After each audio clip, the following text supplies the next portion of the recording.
नमस्कार, शब्दसाची विंध्य के इस समाचार बुलेटिन में आपका स्वागत है और मैं हूं आपके साथ प्राची अंबर। शुरुआत करते हैं हेडलाइन से। रीवा में पर्यटन कॉन्क्लेव का आयोजन 26 को मुख्यमंत्री डॉक्टर मोहन यादव करेंगे शुभारंभ।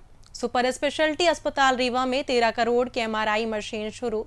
रीवा में उप मुख्यमंत्री राजेंद्र शुक्ल ने जनदर्शन में सुनी जनता की समस्याएं। रीवा मेडिकल कॉलेज में मिशन मातृभाषा कार्यक्रम में उप मुख्यमंत्री ने किया संबोधित। रीवा जिले के सिमरिया विधायक अभय मिश्रा पर कर्मचारी की पिटाई का आरोप। रीवा में नाबालिग लड़की का अपहरण, 3 आरोपी गिरफ्तार। रीवा में फिर पुलिस कस्टडी में हथकड़ी पहने बदमाशों ने बनाई रेल। रीवा में बेटियों ने चारपाई पर बीमार पिता को पहुंचाया अस्पताल। रीवा के पीके स्कूल में छात्रा से बदसलूकी का आरोप, थाने पहुंचा मामला। मैहर रेलवे ट्रैक पर मिले 2 अज्ञात शव, पुलिस जांच में जुटी। मऊगंज में नवविवाहिता का शव फांसी पर लटका मिला, हत्या का आरोप। एमपी के 18 जिलों में भारी बारिश का अलर्ट। जादू देखा है, हम दिखाते हैं। आप सोचिए, हम बनाते हैं। अपने घर या ऑफिस को सजाएं मनपसंद डिजाइन के कस्टमाइज वॉलपेपर्स, ब्लाइंड्स, पेंटिंग्स और लेजर कटिंग से बनी आकर्षक चीजों से। आज ही कॉल कीजिए 7611125428, क्योंकि आपकी कल्पनाओं को पंख देना भी जरूरी है।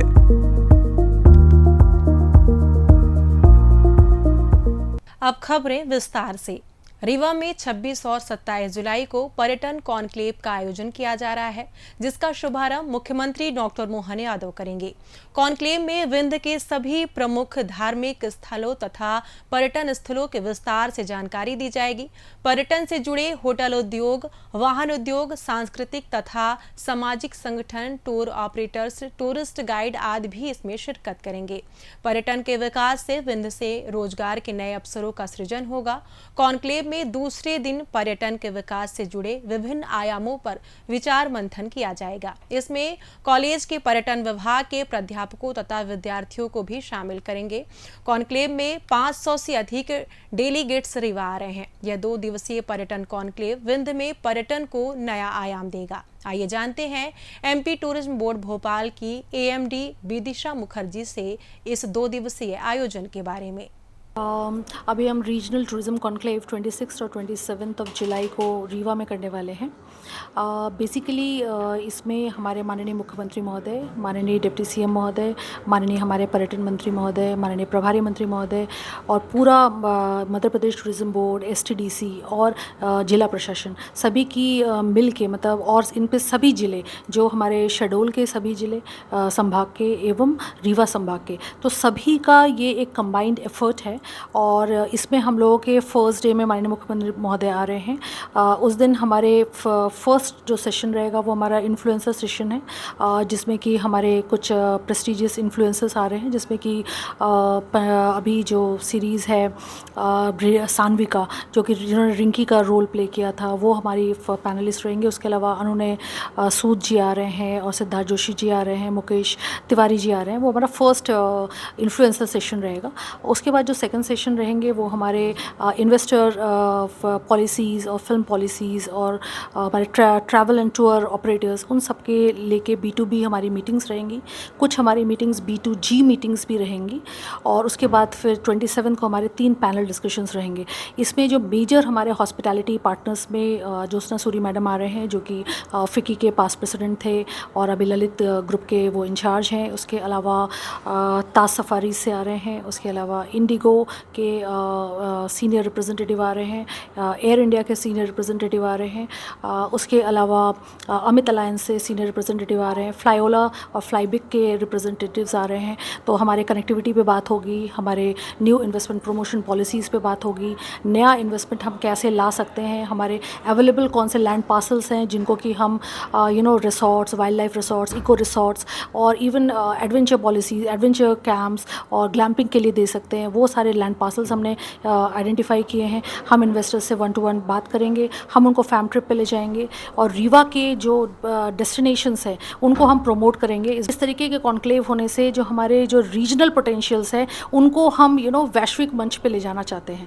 तो इसीलिए ये कॉन्क्लेव हमने यहाँ पे रखा है और हमें आशा है कि इसके बहुत अच्छे रिजल्ट्स आएंगे। वहीं उप मुख्यमंत्री राजेंद्र शुक्ल ने कहा कि यह आयोजन विंध्य क्षेत्र में पर्यटन की अपार संभावनाओं को मंच प्रदान करेगा एवं नए अवसर भी सृजित करेगा। ये रीवा और विंध्य क्षेत्र के लिए बड़ी खुशी की बात है कि 26 तारीख को रीजनल टूरिज्म कॉन्क्लेव का शुभारंभ हो रहा है। माननीय मुख्यमंत्री जी डॉक्टर मोहन यादव जी के कर कमलों के द्वारा इसका शुभारंभ होगा। 2 दिवसीय कॉन्क्लेव में कई ऐसे प्रतिनिधि जो ट्रैवल एजेंसी से जुड़े हुए हैं, जो टूर ऑपरेटर्स हैं, जिनको देश और विदेश में पर्यटकों को ले जाने का एक लंबा अनुभव है, उनके एसोसिएशन है, ऐसे सारे विशेषज्ञों को आमंत्रित किया गया है। तो यह पर्यटन को पूरी तरह से केंद्र में रख के और रीजनल टूरिज्म कॉन्क्लेव मुख्यमंत्री जी ने जो तय किया है, हम सब विंध्य के लोग उनको धन्यवाद देते हैं।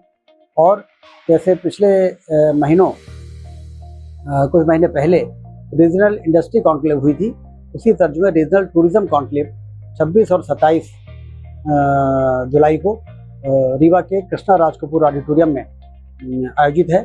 मैं सभी लोगों से अपील करूंगा कि इस कार्यक्रम में जरूर हिस्सा। रीवा के सुपर स्पेशलिटी अस्पताल में चिकित्सा सुविधाओं के विस्तार के तहत उप मुख्यमंत्री राजेंद्र शुक्ल ने 13 करोड़ रुपए की MRI मशीन का उद्घाटन किया। उन्होंने कहा कि रीवा को चिकित्सा क्षेत्र में मेडिकल हब बनाने का लक्ष्य जल्द पूरा होगा। इस दौरान उन्होंने 200 बेड का कैंसर अस्पताल बनाने की घोषणा की, जिसमें कैंसर उपचार के लिए सभी आधुनिक मशीनें स्थापित होंगी ताकि मरीजों को अन्य शहरों में ना जाना पड़े। अस्पताल में पहले से ही kidney transplant, open heart surgery, bypass surgery और एंजियोप्लास्टी जैसी जटिल सुविधाएं उपलब्ध हैं। पिछले 1.5 माह में 50 ओपन हार्ट सर्जरी और 6 किडनी ट्रांसप्लांट सफलतापूर्वक किए गए। नई MRI मशीन से अब स्थानीय मरीजों को यह सुविधा आसानी से मिलेगी। साथ ही संजय गांधी अस्पताल में 6.5 करोड़ की सिटी स्कैन मशीन, 35 करोड़ की लीनियर एक्सीलेटर और 7.5 करोड़ की ब्रैकी थेरेपी मशीन स्थापित की जा रही है। बढ़ते मरीजों को देखते हुए एक अतिरिक्त कैथ लैब भी शुरू होगी। उप मुख्यमंत्री ने बताया कि आयुष्मान भारत योजना के तहत रीवा में 2200 से अधिक एंजियोप्लास्टी और 6 किडनी ट्रांसप्लांट हुए, जो गरीब मरीजों के लिए वरदान है। उप मुख्यमंत्री राजेंद्र शुक्ल ने आज रीवा के अमहिया स्थित अपने आवास में जनदर्शन कार्यक्रम आयोजित किया। इस दौरान उन्होंने क्षेत्रीय लोगों से मुलाकात की और उनकी समस्याओं को ध्यानपूर्वक सुना। जनता द्वारा उठाए गए मुद्दों के तत्कालिक समाधान के लिए उप मुख्यमंत्री ने संबंधित अधिकारियों और स्टाफ को आवश्यक निर्देश दिए। कार्यक्रम में क्षेत्रवासियों ने विभिन्न समस्याएं जैसे बुनियादी सुविधाओं की कमी, सड़क, पानी, बिजली और अन्य स्थानीय मुद्दों को उनके समक्ष रखा।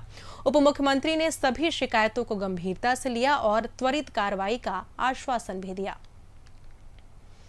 श्यामशाह मेडिकल कॉलेज रीवा में आज मिशन मातृभाषा के अंतर्गत आयोजित प्रोत्साहन एवं जागरूकता कार्यक्रम में उप मुख्यमंत्री राजेंद्र शुक्ल ने विद्यार्थियों को संबोधित किया। इस अवसर पर उन्होंने हिंदी माध्यम से चिकित्सा शिक्षा के महत्व पर जोर दिया। उप मुख्यमंत्री ने कहा कि हिंदी में चिकित्सा शिक्षा न केवल भाषा की सरलता प्रदान करती है, बल्कि यह मरीजों के बेहतर उपचार में भी सहायक सिद्ध होगी। विशेष रूप से ग्रामीण क्षेत्रों में कार्यरत चिकित्सकों के लिए यह माध्यम अत्यंत उपयोगी रहेगा, क्योंकि वे स्थानीय भाषा में मरीजों से बेहतर संवाद स्थापित कर सकेंगे।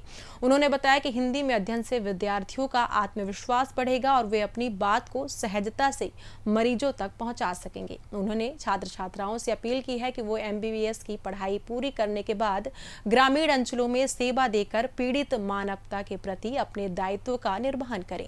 इस कार्यक्रम में विद्यार्थियों को हिंदी माध्यम से चिकित्सा शिक्षा के लाभ और इसके समाज पर सकारात्मक प्रभाव के बारे में जागरूक किया। रीवा के अतरैला थाना क्षेत्र में एक नाबालिग लड़की के अपहरण की घटना से हड़कंप मच गया। जबलपुर से आए 3 कार सवार युवकों ने किशोरी को अगवा किया, लेकिन परिजनों की सूचना पर पुलिस ने त्वरित कार्रवाई कर मैहर जिले के अमदरा से लड़की को सकुशल बरामद कर लिया। सिरमौर SDOP उमेश प्रजापति के निर्देश पर ASI महेंद्र सिंह बघेल की टीम ने साइबर सेल की मदद से आरोपियों को पकड़ा। गिरफ्तार आरोपियों आरोपियों की पहचान मोहम्मद अहमद, शहीद खान और मोहम्मद राजू उर्फ महफूज के रूप में हुई है। सभी जबलपुर के निवासी हैं। जांच में पता चला कि किशोरी और आरोपी पूर्व से परिचित थे, लेकिन अपहरण का मकसद अस्पष्ट है। किशोरी के बयान के आधार पर एफआईआर दर्ज की गई है। पुलिस गहन जांच कर रही है और कड़ी कार्रवाई की बात कही है। रीवा जिले के सिमरिया विधायक अभय मिश्रा पर उनके कर्मचारी ने गंभीर आरोप लगाया है। 3 महीने से रुकी तनख्वाह मांगने पर विधायक ने न केवल गालियां दी बल्कि उनकी बेरहमी से पिटाई भी की। पीड़ित के अनुसार विधायक स्टाफ अशोक तिवारी ने कहा कि भैया आएंगे तो पेमेंट मिलेगा, लेकिन जब पीड़ित ने शाम को फार्म हाउस पर अभय मिश्रा से तनख्वाह की बात की तो विधायक ने पहले तो गालियां दी, फिर लाठियां मारी और 10-12 गुर्गों के साथ मिलकर बेरहमी से पिटाई की। घायल पीड़ित ने चुराटा थाने में शिकायत दर्ज कराने की कोशिश की, लेकिन पुलिस ने एफआईआर दर्ज करने से इनकार कर दिया और उल्टा विधायक को मामले की जानकारी दे दी। पीड़ित के अनुसार थाने में पुलिसकर्मी ने खुलकर कहा कि विधायक के खिलाफ शिकायत नहीं लिखी जाएगी। शुक्रवार सुबह पीड़ित अपने परिवार के साथ चुराटा थाने पहुंचा और एफआईआर दर्ज करने की मांग को लेकर धरना शुरू कर दिया। पीड़ित और उनके परिवार का कहना है कि जब तक न्याय नहीं मिलेगा वे थाने में डटे रहेंगे। मेरे साथ बहुत घिना हमला हुआ विधायक जी के फार्म हाउस में।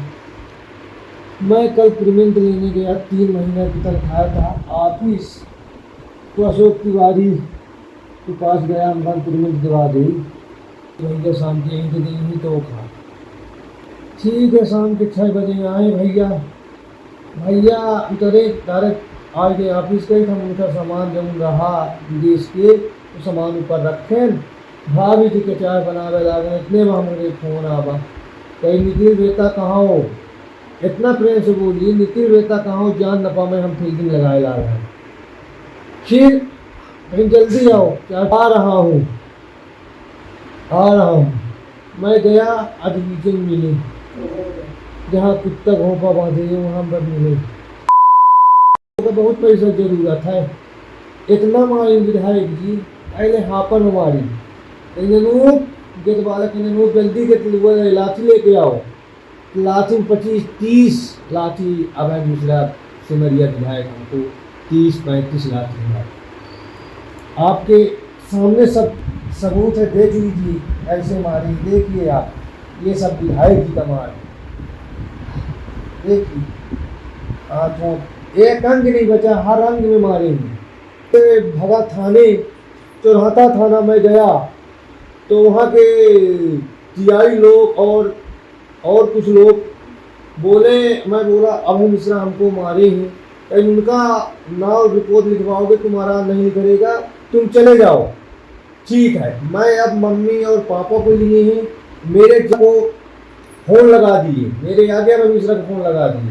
बोले तुम कुछ ना करो, मैं तुमको जितना चाहिए उतना दे देंगी, मेरे पास पैसा है। वो बोले मैं तुम्हारा नहीं लिखेंगे अभय मिश्रा के नाम से।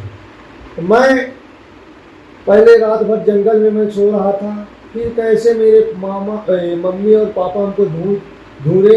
अब उनको लेके मेरे जान का खतरा है। हम प्रशासन सबसे निवेदन करता हूँ हमको बचाएं। हाँ, हम सबसे निवेदन करता हूँ प्रशासन सबसे। हमका कल मोहन यादव जी आ रहे हैं रीवा, जामा न्याय दें, मेरे जान का खतरा है। पिस्तौल नाने का भी बोल दिया मुझे, पिस्तौल ना के बाद दो बाइक और नितिन को, दोनों को। मैं भाग दिया, हमको ला भी देते वहीं अंदर। रीवा के सीएम राइज पीके स्कूल में एक छात्रा के साथ कथित बदसलूकी का मामला सामने आया है। छात्रा के पिता जितेंद्र सोनी ने आरोप लगाया कि सहायक अध्यापिका अनुष्का गौतम ने उनकी बेटी को औकात में रहने जैसे आपत्तिजनक शब्द कही और शिकायत पर अभद्र व्यवहार किया। शिक्षिका ने यह भी कहा कि स्कूल की लड़कियां सिगरेट पीती हैं, नाम कटवा लीजिए। स्कूल प्रशासन से न्याय न मिलने पर पिता ने जिला शिक्षा अधिकारी, कलेक्ट्रेट और थाने में शिकायत दर्ज की। पुलिस ने जांच शुरू कर दी है। यह घटना स्कूल प्रबंधन की उदासीनता पर सवाल उठाती है। रीवा जिले के चुराटा थाना क्षेत्र में एक चौंकाने वाला मामला सामने आया है। पुलिस वाहन में ले जाए जा रहे स्थायी वारंटियों आशीष सिंह और भोला केबट ने हथकड़ी पहने हुए मोबाइल से रील बनाकर सोशल मीडिया पर वायरल कर दी। 2 महीनों में यह दूसरा मौका है जब पुलिस कस्टडी में आरोपियों को ऐसी छूट मिली। वायरल वीडियो में आरोपी तेरी चढ़ती जवानी मेरा पारा गोरी गाने पर रील बनाते दिख रहे हैं। इस दौरान वाहन में मौजूद हेड कांस्टेबल पुष्पराज बागरी, कांस्टेबल अनूप त्रिपाठी, शिवमूर्ति मिश्रा, ऋतुराज साकेत और असिता सिंह ने कोई हस्तक्षेप नहीं किया। आरोपियों में शामिल महिला ललितावती केवत ने रील नहीं बनाई। बता दें कि इससे पहले 22 मई को एक हत्या के आरोपी ने मेडिकल चेकअप के दौरान अस्पताल में रील बनाई थी। इस घटना को लेकर एडिशनल एसपी आरती सिंह ने कहा कि मामले की जांच चल रही है और दोषी पुलिसकर्मियों पर सख्त कार्रवाई होगी। ये वीडियो जानकारी में आया है तो निश्चित ही प्राथमिकता पे इसको वेरीफाई करवाया जाएगा कि आखिर ये वीडियो है कहाँ का, और यदि ये पाया जाता है कि यहीं का है और रीवा पुलिस का फोर्स उसमें था तो निश्चित ही उन लोगों के अगेंस्ट में कार्यवाही की जाए। रीवा जिले की ग्राम पंचायत गंगेव के बहेरा गांव से एक हृदय विदारक घटना सामने आई है जो व्यवस्था की नाकामी को उजागर करती है। सड़क की कमी के कारण बीमार बुजुर्ग पिता को उनकी बेटियों ने चारपाई पर लिटाकर करीब 1.5 किलोमीटर पैदल चलकर अस्पताल पहुंचाया। यह तस्वीर न केवल ग्रामीणों की मजबूरी को दर्शाती है बल्कि सरकार के विकास के दावों पर भी सवाल उठाती है। ग्रामीणों के अनुसार बारिश के मौसम में गाँव की कच्ची सड़कें कीचड़ और गड्ढों से भर जाती हैं, जिससे ना तो एम्बुलेंस, ना साइकिल, ना मोटरसाइकिल और ना ही ट्रैक्टर गांव तक पहुंच पाता। ऐसी स्थिति में बीमार बुजुर्ग को चारपाई पर लाद कर ग्रामीणों ने मुख्य सड़क मार्ग तक पहुंचाया, जहां से उसे अस्पताल ले जाया गया। ग्रामीणों ने बताया कि यह पहली घटना नहीं है। सड़क की कमी वर्षों से उनकी परेशानी का कारण बनी हुई। मैहर सिटी के कोतवाली क्षेत्र में शुक्रवार सुबह रेलवे ट्रैक पर 2 अज्ञात शव मिलने से सनसनी फैल गई। मैहर रेलवे स्टेशन से लगभग 4 किलोमीटर दूर मैहर उचेहरा के बीच जीत नगर के पास रेलवे ट्रैक पर एक लड़के और एक लड़की की लाश मिल गई। दोनों शव 1 किलोमीटर की दूरी पर अलग अलग स्थानों पर मिले। सुबह करीब 7:30 बजे मालगाड़ी के चालक ने मैहर रेलवे स्टेशन की आरपीएफ पुलिस को इसकी सूचना दी। सूचना मिलते ही मैहर थाना पुलिस मौके पर पहुंची और घटनास्थल का निरीक्षण किया। पुलिस ने मर्ग कायम कर दोनों शवों को कब्जे में लेकर पोस्टमार्टम के लिए सिविल अस्पताल भेज दिया। थाना प्रभारी अनिमेश द्विवेदी ने बताया कि अभी तक दोनों शवों की पहचान नहीं हो पाई है। पुलिस आसपास के थानों और सोशल मीडिया के माध्यम से शवों की शिनाख्त करने का प्रयास कर रही है। मऊगंज के वार्ड क्रमांक 5 ताजिया चौक में बीती रात नवविवाहिता आबिदा अंसारी का शव फांसी के फंदे पर लटका मिला। 3 साल पहले मोहम्मद अंसारी से उसकी शादी हुई थी और उसका 1-2 साल का बेटा भी है। पुलिस इसे आत्महत्या बता रही है, जबकि मृतका की मां ने ससुराल पक्ष पर दहेज के लिए हत्या का आरोप लगाया है। उन्होंने कहा कि आबिदा को मानसिक और शारीरिक प्रताड़ना दी जाती थी और शव पर चोटों के निशान मिले हैं। मां ने पुलिस पर पक्षपात और शिकायत दर्ज न करने का आरोप लगाया है। पुलिस ने बताया कि मामला दर्ज कर जांच शुरू कर दी गई है। घटना की सूचना के बाद मौके पर लोगों की भीड़ जमा हो गई थी। परिजनों का कहना है कि हत्या को आत्महत्या दिखाने की कोशिश की जा रही है। वहीं मौसम की बात करें तो मध्य प्रदेश में एक बार फिर से बारिश का दौर शुरू हो गया है। मौसम विभाग ने अगले 24 घंटे में प्रदेश के 19 जिलों में अति भारी और 18 जिलों में भारी बारिश का अलर्ट जारी किया है। छतरपुर के नौगांव और खजुराहो, नरसिंहपुर, गुना, बैतूल, सागर, जबलपुर, उमरिया, मंडला, नर्मदापुरम, छिंदवाड़ा, दमोह, रतलाम, खरगोन, विदिशा, सीहोर, टीकमगढ़, उज्जैन, देवास, शाजापुर, आगरमालवा, राजगढ़, रीवा, सीधी, सिगरौली समेत कई जिलों में कहीं तेज तो कहीं हल्की बारिश का दौर जारी है। सीधी में शुक्रवार सुबह लगभग 9 बजे शुरू हुई 1 घंटे की मूसलाधार बारिश ने सीधी नगर को जलमग्न कर दिया। अब जान लेते हैं रीवा में कल होने वाले कार्यक्रम। रीवा में 26 और 27 जुलाई को पर्यटन कॉन्क्लेव का आयोजन किया जा रहा है। इस आयोजन में 500 से अधिक विभिन्न क्षेत्रों के पर्यटन उद्योग से जुड़े हुए प्रतिनिधि शामिल हो रहे हैं। मुख्य कार्यक्रम 26 जुलाई को दोपहर 2 बजे कृष्णा राज कपूर ऑडिटोरियम में इसका शुभारंभ करेंगे। इसी के साथ ये समाचार बुलेटिन समाप्त हुआ। कल फिर मिलेंगे नई खबरों के साथ। जुड़े रहिए शब्द साची विंध्य से और विंध्य से जुड़ी तमाम खबरों के लिए हमारे चैनल को सब्सक्राइब कर लें। अपने आसपास की खबरें हम तक पहुंचाने के लिए स्क्रीन पर दिए गए नंबर से आप संपर्क भी कर सकते हैं। धन्यवाद।